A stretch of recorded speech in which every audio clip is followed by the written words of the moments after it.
The Tour de France is cycling's biggest race. Every year the route takes in different areas, mountains, towns and cities all across France. But the race has so many moving parts, with a multitude of teams, riders and competing goals, it can often be complicated to follow for the casual viewer just to understand how the Tour de France is won. The race route of the Tour de France changes every year. This not only allows race organisers to cover as many different areas of the country as they can, this also roughly equates to 3,500 kilometres over 21 stages in 3 weeks of hard racing. The winner at the end of the race is the rider who completes all the stages in the lowest cumulative time, and has the honour of winning the yellow jersey. What is sometimes confusing for mere mortals, but it is possible for a rider who completes the course in the quickest overall time, but doesn't even win a stage for the entire race. With a number of other opportunities and glory up for grabs, there are a plethora of competing goals for the peloton to fight over.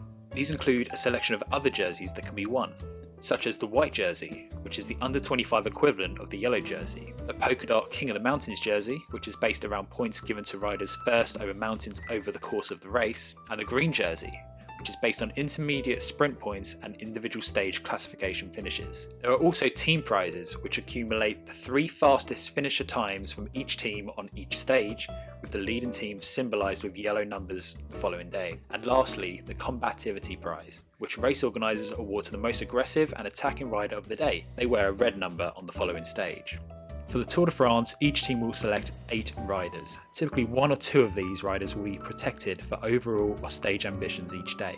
These intertwining goals for riders mean that not every rider will line up racing to win the overall race, with a number of teammates required to support their team leader to achieve this goal.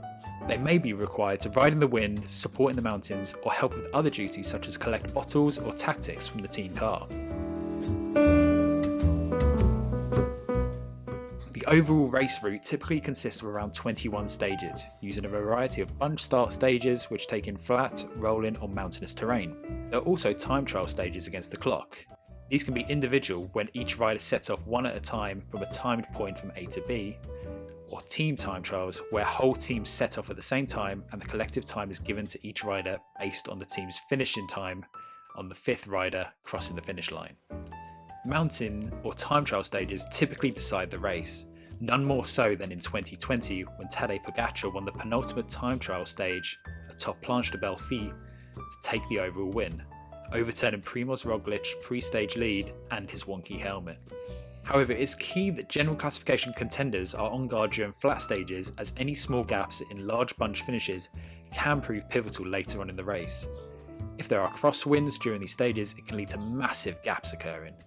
Due to the chaotic nature of these sprint stages, there is a 3-kilometre rule in place. This allows for riders who are involved or affected by a crash in the final 3 kilometres and could have subsequent time losses to be given the same time as the group they were in when the incident occurred.